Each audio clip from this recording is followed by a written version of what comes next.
বাবা বাবা, দিন রাত ওই ফ্যানের বাঁশি বাজছে। আরে যাচ্ছি মা, আর একটু বাকি আছে, হলেই যাচ্ছি। না না, আর একটুও নয়।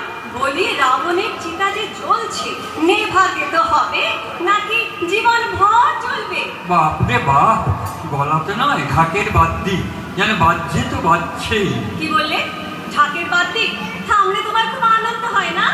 চিন্তা নেই, চিন্তা নেই, আর বেশি দিন বাজবেও না। কোনো ভালো মানুষের কপাল খুললো রে। মানে কার আবার কপাল পড়লো? আবার কার? যে তোকে বিয়ে করবে তার। ঢাকের বাদ্যি তো তার বাড়িতেই বাজবে। আমার বিয়ে? সিঁদুরে বালি বাবা, কোথাও যাব না আমি। ভেবেছো আমার